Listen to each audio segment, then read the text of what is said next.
नमस्ते दोस्तों, स्वागत है आपका मेरे चैनल में। आज मैं दादी की कहानी सुनाने वाली हूँ। क्या आप दादी की खौफनाक और डरावनी कहानी सुनने के लिए तैयार हैं?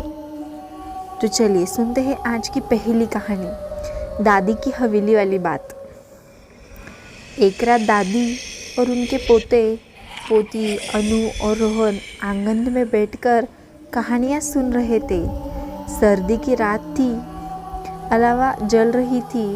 अनु को उत्सुकता से पूछा, अनु दादी, आपने उस पुरानी हवेली की कहानी तो सुनी होगी ना, जो गांव के किनारे है। वहाँ लोग कहते हैं कि कुछ अजीब होता है। दादी हंसते हुए, अरे वो हवेली बहुत पुरानी है। मैं तो वहाँ गई थी जब तुम्हारी उम्र की थी, लेकिन तुम ये सब क्यों पूछ रहे हो? रोहन, लोग कहते हैं कि वह आत्मा है। क्या सच है? आप बताओ, आपको डर नहीं लगा था? दादी, डर तो लगा था, लेकिन मेरी जिज्ञासा और भी ज़्यादा हो गई थी। अनु, तो क्या हुआ था, बताओ ना। दादी के अलावा कि लोग देखते हुए कहानी शुरू की। तब मैं 12-13 साल की थी। गांव के लोग कहते थे कि उस हवेली में जो जाता है वो वापस नहीं आता, लेकिन मुझे लगा कि ये सब मनगढ़ंत बातें होगी। मैंने ठान लिया कि मैं जाऊंगी और देखूंगी ऐसा क्या है वहाँ। एक दिन शाम के वक्त चुपचाप उस हवेली की तरफ निकल पड़ी। हवेली के बड़े बड़े दरवाजे चमराते हुए खुले। अंदर अजीब सी सर्द हवा चल रही थी। हर कदम पर ऐसा लग रहा था जैसे कोई मुझे देख रहा है। रोहन धीरे से, फिर क्या हुआ दादी?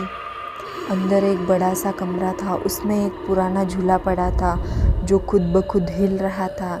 मैंने सोचा शायद हवा की वजह से, लेकिन तभी मैंने पीछे से एक आवाज़ सुनी, तुम यहाँ क्यों आई हो? मेरी रूह काँप गई। मैंने पलट कर देखा, वहाँ कोई नहीं था। अनु डरते हुए, फिर आपने क्या किया? मैंने हिम्मत जुटाई और उस आवाज़ की तरफ बढ़ने लगी। जैसे ही मैंने उस कमरे में पहुंची, वहाँ दीवार पर एक पुरानी तस्वीर टंगी थी। तस्वीर में एक बूढ़ी औरत थी। अचानक उसकी आंखें मेरी तरफ देखने लगी। रोहन, सचमुच? हाँ, और फिर ऐसा लग रहा था जैसे वो तस्वीर से निकलकर मेरे पास आ रही है। मैंने बिना कुछ सोचे समझे चीखती हुई भागी। उस दिन के बाद मैं कसम खाई कि उस हवेली की तरफ कभी नहीं जाऊंगी। अनु, तो क्या आपको वो आत्मा दिखी थी दादी? दादी हंसते हुए, हो सकता है शायद मेरा डर ही मुझे कुछ दिखा रहा था, लेकिन एक बात समझ लो बच्चों, ऐसी जगह से दूर ही रहना बेहतर है। रोहन शरारते अंदर में, लेकिन अगर मैं जाऊँ और उस आत्मा से दोस्ती कर लूँ तो? दादी मुस्कुराते, तो फिर वह तुम्हें अपनी कहानी सुनाएंगी जैसे मैं तुम्हें सुना रही हूँ। लेकिन याद रखना, कुछ कहानियाँ ख़त्म नहीं होती, बल्कि तुम्हारे साथ ही रहती है। इस पर सब हंस पड़े, लेकिन अलाव की धीमी लो और हवाओं की सिरसिराहट ने कुछ कहानी को और भी डरावना बना दिया। उस रात अनु और रोहन के जल्दी नींद ही नहीं आई। तो चलिए सुनते हैं आज की दूसरी कहानी, पुराने कुएं का राज। दादी और उनके पोते राहुल और सिया सर्दियों की रात में आग के पास बैठे थे। बच्चे हमेशा की तरह डरावनी कहानियाँ सुनने की जिद करते थे। दादी ने कहा, दादी ठीक है, लेकिन ये सचमुच डरावनी कहानी है। अगर सुनने के बाद डर जाओ तो मुझे मत कहना। सिया, दादी जल्दी शुरू करो ना। दादी ने गहरी सांस ली और कहानी शुरू की। ये बात तब की है जब मैं तुम्हारी उम्र की थी। हमारे गांव के पास एक पुराना कुआं था। लोग कहते थे कि वो कुआं शापित है, वहाँ रात को जाना मना है। कहते थे कि जो भी इस कुएं के पास गया वो वापस लौटकर नहीं आया। गांव के बुजुर्ग बताते थे कई साल पहले एक गरीब औरत उस कुएं में गिरकर मर गई थी। वो मदद के लिए चिल्लाती रही लेकिन कोई उस बचाने नहीं आया। वो वहीं मर गई और उसकी आत्मा अब भी उस कुएं के आसपास भटकती है। राहुल मजाक करते हुए, दादी ये सब तो लोगों की बनाई कहानियाँ होती है, असल में ऐसा कुछ नहीं होता। दादी गंभीर, मैं भी यही सोचती थी बेटा, लेकिन जो मैंने देखा वो तुम्हारी सोच बदल देगा। दादी ने कहानी जारी रखी। एक दिन गांव में मेला लगा था। सभी लोग मेले में गए थे लेकिन मुझे घर पर छोड़ दिया गया। शाम को मैंने सोचा क्यों ना कुएं के पास जाकर देखूं। मुझे लगा कि ये सब झूठी बातें हैं। मैं अपनी दोस्त रीना को लेकर वहाँ चली गई। कुएं के पास पहुँचते ही माहौल बदल गया। अचानक ठंडी हवा चलने लगी। कुएं से अजीब सी सिरकियाँ की आवाज़ आ रही थी। रीना ने कहा हमें वापस चलना चाहिए, लेकिन मैंने मजाक में कहा क्या डर रही हो, कुछ नहीं होता। मैंने कुएं में झांकने की हिम्मत की। जैसे ही मैं अंदर देखा मुझे एक धुंधली परछाई दिखी और औरत की शक्ल जैसी थी। उसकी आंखें लाल थी और वो मुझे घूर रही थी। सिया डरते हुए, फिर क्या हुआ दादी? मैंने घबरा कर रीना को खींचा और भागो, लेकिन तभी कुएं से एक ठंडी आवाज़ आई, तुम मुझे छोड़कर नहीं जा सकती। रीना डर के मारे बेहोश हो गई। मैंने उसे खींचा और भागने की कोशिश की, लेकिन जैसे ही मैं घर के पास पहुंची मुझे ऐसा लगा जैसे कोई मेरे पीछे दौड़ रहा है। मैंने दरवाज़ा बंद किया और रीना को होश में लाने की कोशिश की। उस रात जब सो गए तो मुझे अपने कमरे में किसी की चलने की आवाज़ सुनाई दी। मैंने देखा वही परछाई मेरे बिस्तर के पास खड़ी है। उसने धीरे से कहा, तुमने मुझे छेड़ा है, अब मैं तुम्हें चैन से नहीं रहने दूंगी। राहुल, फिर क्या हुआ दादी? क्या वो आत्मा सच में तुम्हारे पीछे आई? दादी, मैंने डर के मारे अगले दिन गांव के पुजारी को सब बता दिया। उन्होंने कहा कि वो आत्मा उस कुएं में फंसी हुई है और शांति चाहती है। उन्होंने पूरे गांव को इकट्ठा किया और उस आत्मा की शांति के लिए पूजा करवाई। उसके बाद से वो परछाई मुझे कभी नहीं दिखी, लेकिन आज भी जब मैं उस कुएं के पास जाती हूँ ऐसा लगता है जैसे कोई मुझे देख रहा हो। दादी, आप फिर से उस कुएं के पास क्यों जाती हैं? दादी मुस्कुराते हुए, बस बच्चों, कुछ बातें हमेशा अधूरी रह जाती है। हो सकता है उस औरत की कहानी ख़त्म ही नहीं हो, इसीलिए मैं अब भी वहाँ जाकर प्रार्थना करती हूँ। उस रात राहुल और सिया ने अपने कमरे की खिड़की बंद कर ली और सोने से पहले 2 बार चेक किया दरवाज़ा ठीक से बंद है या नहीं। दादी की कहानी सच में उन्हें डरा कर रख दिया। तो चलिए सुनते हैं आज की तीसरी कहानी पहाड़ी जंगल का भूतिया रास्ता। सर्दियों की रात थी। दादी अपने पोतों पोती के आरव और काव्या के साथ अलाव के पास बैठी थी। बच्चों ने फिर से डरावनी कहानी सुनने की जिद की। दादी, आज जंगल की कोई डरावनी कहानी सुनाओ ना। काव्या, हाँ दादी, ऐसे ही जो हमें पूरी रात जगाए रखे। दादी ने गंभीर होकर कहा। दादी, अगर सच में डर जाओ तो मत कहना, ये कहानी सच, मैंने खुद इसे महसूस किया है।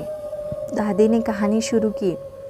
यह तब की बात है जब मैं 12-13 साल की थी। हमारे गांव के पास एक ऊंची पहाड़ी थी और उस पहाड़ी के बीचों बीच एक घना जंगल था। गांव के लोग उस जंगल के पास जाने से डरते थे।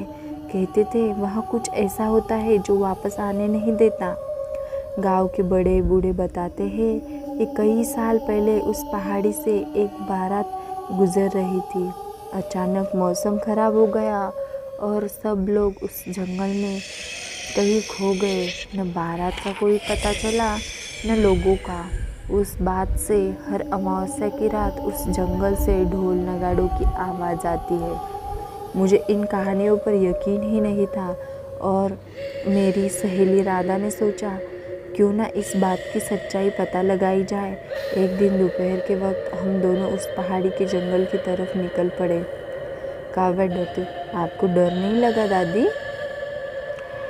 दादी, शुरू में नहीं, लेकिन जैसे जैसे हम जंगल के अंदर गए अजीब चीज़ें होने लगी। पहले तो हमें लगा कि सब ठीक है। जंगल में चारों तरफ घना अंधेरा था और सूरज की रोशनी भी मुश्किल से अंदर आ रही थी। अचानक राधा ने कहा, क्या तुम्हें भी किसी के चलने की आवाज़ सुनाई दे रही है?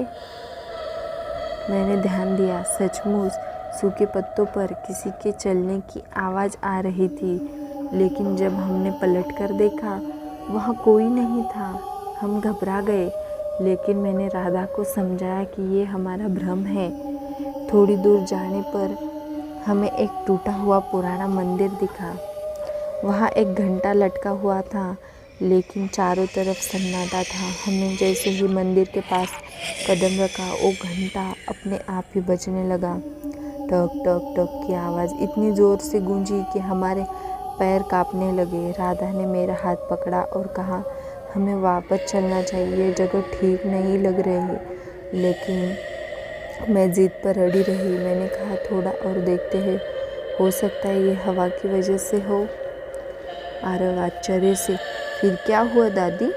जैसे ही हम मंदिर के अंदर घुसे हमें एक पुरानी लकड़ी की चौकी पर सफ़ेद कपड़े में लिपटी एक परछाई दिखी। वह धीरे धीरे हिलने लगी थी। मैंने राधा से कहा, क्या तुम देख रही हो? और उसने डरते हुए कहा, हाँ, हमें यहाँ से भागना चाहिए। हमने जैसे ही वापस मुड़ने की कोशिश की वो परछाई चौकी से उठकर हमारे पीछे आ गई। उसकी आंखें जलते अंगारों की तरह लग रही थी। उसने चिल्लाते हुए कहा, तुम यहाँ क्यों आई हो? यह जगह तुम्हारे लिए नहीं है। उसकी आवाज़ गूंजती हुई पूरे जंगल में फैल गई। काव्या, आपने क्या किया दादी? हम दोनों डर के मारे भागने लगे, लेकिन जंगल का रास्ता ऐसा लग रहा था जैसे हर बार बदल रहा हो। जितने हम भागते उतनी ही वो परछाई हमारे करीब आ रही थी। अचानक मेरे पैर के नीचे से ज़मीन खिसकने लगे। मैं एक गहरे गड्ढे में गिर गई।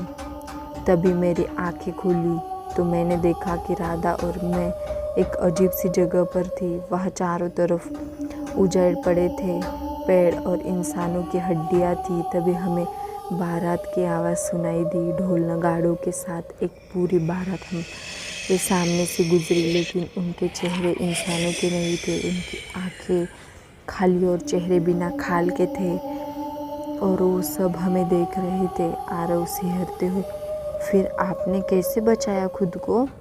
मैंने ज़ोर से भगवान का नाम लिया और राधा को खींचकर भाग लगी। अचानक जंगल का रास्ता फिर से बदल गया और हम सूरज की रोशनी दिखने लगी। तभी किसी तरह हम गांव तक पहुँचे। गांव लौटने के बाद हमने सबको अपनी आप बीती सुनाई। गांव के पुजारी ने बताया कि उस जंगल में जो बारात खो गई थी उनकी आत्माएं अब भी वहाँ फंसी हुई है और जो भी वहाँ जाता है वो आत्माएं उसे अपने साथ रखने की कोशिश करती है। काव्या डरते हुए, दादी, क्या आप फिर कभी उस जंगल के पास गई? दादी, नहीं बेटा, उस दिन के बाद मैंने कसम खाई कि कभी उस पहाड़ी की तरफ नहीं जाऊंगी। आज भी अमावस्या की रात को उस जंगल से ढोल नगाड़ों की आवाज़ आती है। गांव के लोग अब भी उस रास्ते से दूर रहते हैं। उस रात आरव और काव्या ने खिड़कियां बंद कर ली और सोने से पहले कमरे की लालटेन चालू रखी। दादी की कहानियाँ ने उन्हें इतना डरा दिया कि वो रात भर जगते रहे।